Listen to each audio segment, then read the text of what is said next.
एक घर छोड़ा और कहीं और लेकर के ठेका लेकर के बैठ गए घर बनवाने के लिए, नाम कुछ भी रख लिया।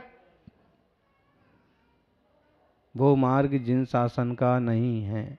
यहाँ तो पूरी पूरी वीतरागता की बात है। जैसे नेमिनाथ स्वामी सब कुछ छोड़ करके गिरनार चढ़ गए, ऐसे ही गहरी लाल, देवी लाल और मंगला लाल, इनको भी है, सब के सब जिनको भी गिरनार चढ़ गए तो चढ़ गए। और जैसे एक एक सीढ़ी चढ़ते हैं, ऐसे एक एक परिणाम भी चढ़ना चाहिए। साधना मोक्ष मार्ग बनना चाहिए। यह राग आग, राग तरह तरह का होता है। ज्ञानी मुनिराज का राग देह में नहीं होता है।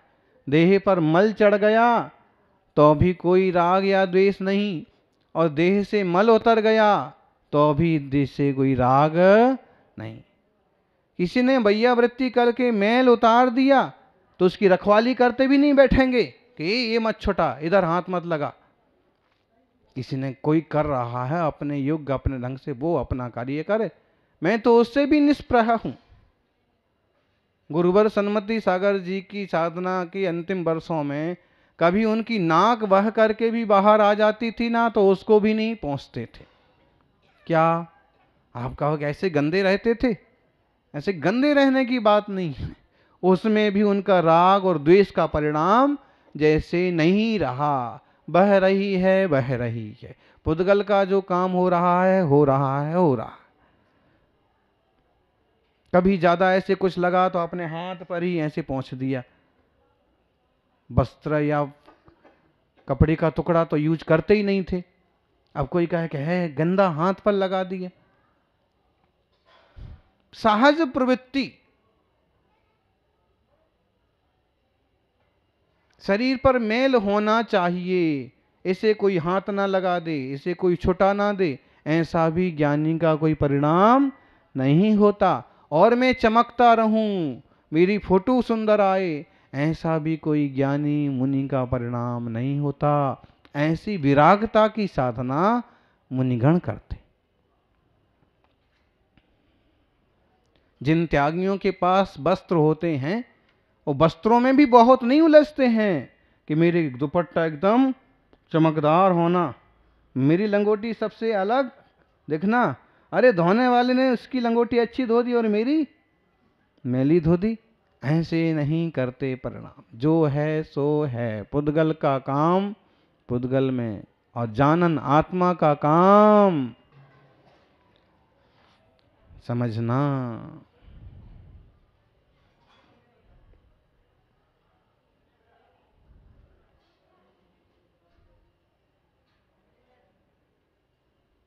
मोक्ष मार्ग की जिसे गंभीर समझ है, बड़ी गंभीरता से कदम रखता है।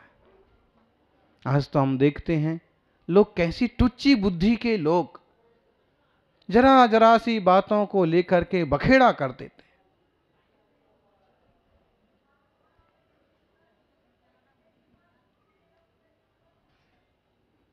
पानी क्यों चढ़ा दिया, केसर का पानी क्यों चढ़ा दिया, दूध क्यों चढ़ा दिया? ज्ञानी है तो सब अचित्त पदार्थ हैं। इन बाह्य क्रियाओं के पीछे तुमने दूसरे का खून बहा दिया, समाज में बवाल कर दिया। क्या मतलब है ऐसे तुम्हारी पंथाग्रही बनने से? क्या मतलब? मोक्ष मार्ग तो आत्मशुद्धि में है, वीतरागता में है।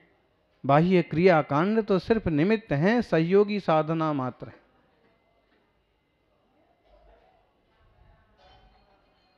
हमें अपने अवगुण नहीं दिखते हैं, दूसरों के अवगुण, दूसरों की कमियां बहुत जल्दी दिखती हैं। और ये लोगों की आदत है किसी भी तरह से अपने आप को महानता के तराजू पर आगे रखना। मेरे में ये विशेषता है, मेरे में ये विशेषता है। और भी तो लोग हैं, जीव हैं, उनमें भी तो कोई विशेषता होगी, उनका भी अपना कुछ पुरुषार्थ होगा। एकाध उनमें कमी होगी तो तुम भी पूरे दूध के धोले तो नहीं होगे, एकाध कमी तुम में भी होगी। ऐसे में एक दूसरे को संभाल करके लेकर के चलने से ही मार्ग बनेगा, एक दूसरे की टांग खींचने से बनने वाला नहीं है। बोलो, अभी दीक्षा की तैयारी में है, कल दीक्षा होने वाली है, अब कोई इनकी टांग खींचे, दीक्षा नहीं ले सकते हो, पहले ये काम और करके जाओ, पहले ये काम और करके जाओ, हो जाएगी दीक्षा? नहीं, कोई तो सहयोगी बनेगा। अब आप दीक्षा ले ही लो, आप संयम के मार्ग पर बढ़ ही जाओ। बहुत उलझ लिया गृहस्थी में तो आगे बढ़ सकेंगे? तो वास्तव में राग की आग में यह जीव भव भव में झुलसता आया है।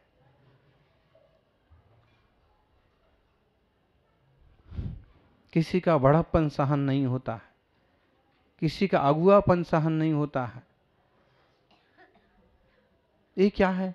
देश के परिणाम। जीव की निर्मलता है विरागता में।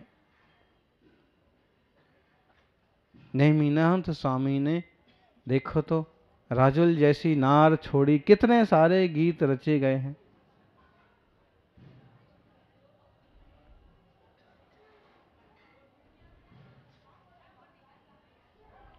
कितना बड़ा राग का परिणाम। एक भाव नहीं, 9 भाव से चल रहा था वह भाव। आपका कितने भाव से चल रहा था जी? हैं? अब हमारे ज्ञान में तो बोले कुछ नहीं है, लेकिन जब से माँ बाप ने बांध दिया था तब से अब तक तो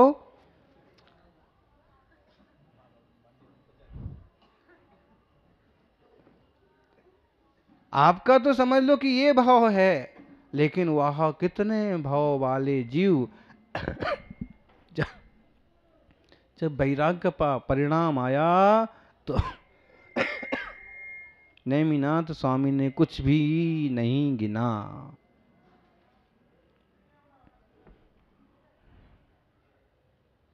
गिरनार पर चढ़ गए। बताओ तो, एक स्त्री से बचने के लिए कितनी मेहनत करना पड़ी हैं? इतनी सीढ़ियां चढ़ के गए। क्या राजुल इतनी खतरनाक थी हैं? कभी कभी आप लोगों में आपस में झगड़ा हो जाता तो भले कहते पूरी डायन है, पूरी डायन, पता नहीं कौन सी चुड़ैल से मेरा पाला पड़ गया। होता ना झगड़े झगड़े में कभी, तो ऐसा कुछ था क्या? फिर लोग भले ही स्त्री को अबला कहते हैं, लेकिन आप देख लो स्त्री अबला कैसे है। आप देख लो कि जब मान लो राजुल को देखने भी गए थे कि नेमी के लिए राजुल देख लो, तो कृष्ण जी गए थे और 25 लोग और गए थे सिर्फ देखने के लिए। आप भी अगर देखने जाओ कि लड़के को लड़की देखने जाओ तो अकेले नहीं जाते हो हैं? 2 4 10 5 लोग और भी साथ में जाते हैं सिर्फ देखने के लिए कि इतना तो कोई जंगल में शेर देखने जाता है तो भी इतने लोगों को साथ में नहीं लेके जाता। तो बताओ अबला है कि सबला? और एक बात है, सिर्फ देखने गए तो 5-25 आदमी साथ में गए, और जब लेने गए तो कितने के लेके गए तुम बोलो हैं? वहां आता है 56 कोटि बाराती, और तुम्हारे 56 कोटि ना हो तो 100-200 तो होते ही हैं। और कितने 100 आदमी को लेकर के सिर्फ एक लड़की को लेने गए, और कहते हो अबला, जबकि वह आकर के बजा देती है सारे घर का। और उस पर भी देखो, तुम 200 बाराती लेके गए और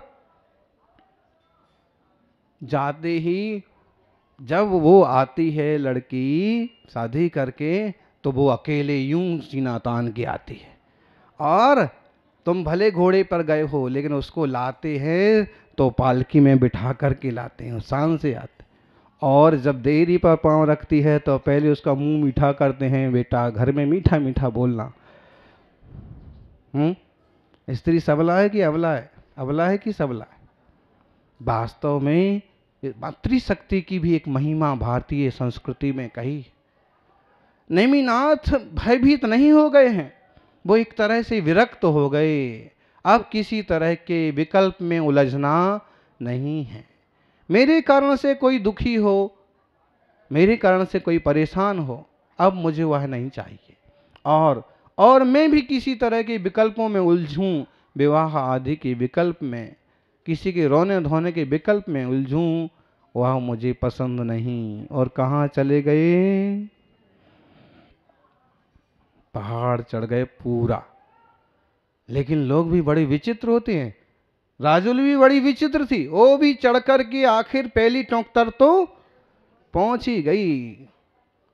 फिर प्रभु के भावों की महिमा को उसने समझा और फिर कोई विकल्प देना उचित नहीं समझा और खुद ने भी तपस्या का मार्ग अपनाया हैं।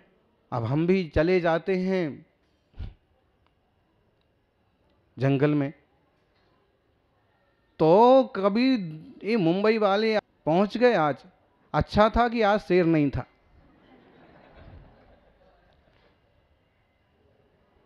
और ये था कि हम थोड़े पास में बैठे थे।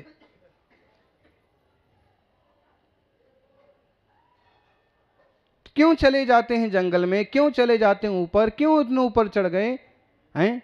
जब यात्रा करने वाला सीढ़ियां चढ़ते चढ़ते थक जाता है ना, तो फिर उसके मुंह से निकल ही पड़ता है कि भगवान को इतना ऊपर बैठने की क्या जरूरत थी।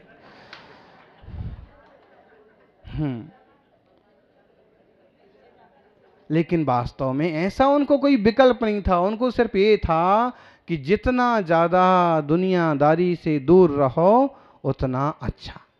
जनेभ्यो वाक् ततस्पंद मनसश्चित्त विभ्रमा भवन्ति तस्मात् संसर्ग जनैर योगी ततस्त्यजेत। जितना जितना लोगों से परिचय होता है, उतनी उतनी बातें होती हैं, उतने उतने शब्द होते हैं, जितने जितने शब्द जाल होते हैं, उतने उतने परिणामों में उथल पुथल हो गए। इसने ऐसा कह दिया, उसने वैसा बोल दिया। और एक बात, बहुत लोगों से थोड़ा परिचय और थोड़े लोगों से बहुत परिचय उतने ही विकल्पों का कारण बन जाता है। इसलिए ज्ञानी परिचय आदि से दूर रह करके आत्मशुद्धि का पुरुषार्थ करते हैं।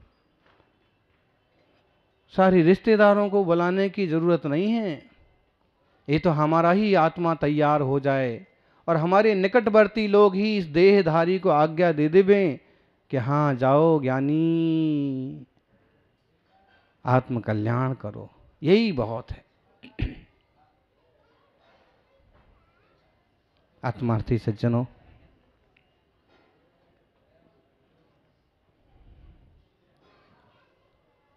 तीर्थराज सिद्ध छिद्र गिरनार जी में अपन विराजित हैं। नेमिनाथ स्वामी की महिमा दिगंत में फैली हुई है।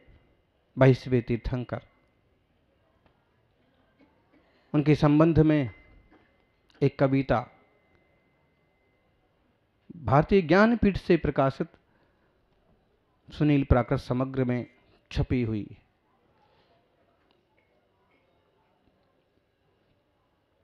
उसमें उनका थोड़ा सा परिचय आता है, प्राकृत भाषा में है, प्राचीन भाषा में।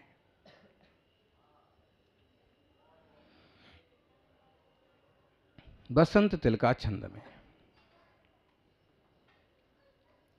मादा शिवाय जन गोहु समुद्राया सोरीपुरम सुर पूजिद जम जादो